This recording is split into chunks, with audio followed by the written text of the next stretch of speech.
Welcome to our channel. Today we how to activate Showtime on Roku, quick fix step by step clearly. To activate Showtime on your Roku device, start by ensuring your Roku is connected to the internet. Next, navigate to the Roku home screen by pressing the home button on your remote. Once on the home screen, scroll down to the streaming channels option and select it. In the streaming channels menu, search for the Showtime channel by selecting the search channels option. Type in Showtime using the on-screen keyboard and select the channel from the search results. Once you find Showtime, select the Add Channel option to begin the installation.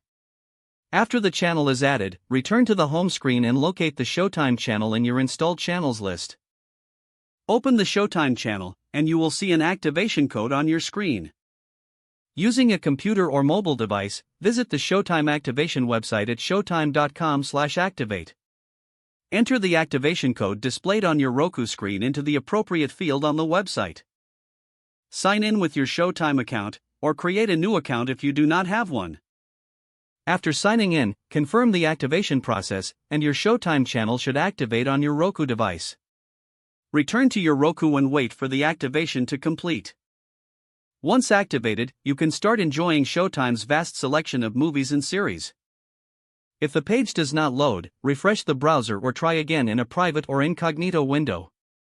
Make sure you are using the correct email address, then retype it carefully to avoid small typos. If your password is not accepted, use the reset option and create a new strong password you can remember. Check your spam folder for verification or security emails, then complete any requested confirmation steps. Enable two-factor authentication if available to improve account security and reduce unauthorized access risk. After signing in, review your profile details so your contact information and settings are accurate and current. If you see an error message, note it down and try again after restarting your device and internet connection.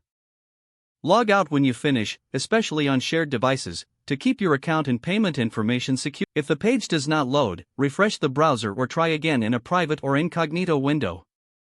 Make sure you are using the correct email address, then retype it carefully to avoid small typos. If your password is not accepted, use the reset option and create a new strong password you can remember. Check your spam folder for verification or security emails, then complete any requested confirmation steps. Enable two-factor authentication if available to improve account security and reduce unauthorized access risk. After signing in, review your profile details so your contact information and settings are accurate and current. Don't forget to like this video and subscribe to our channel for more step-by-step tech guides.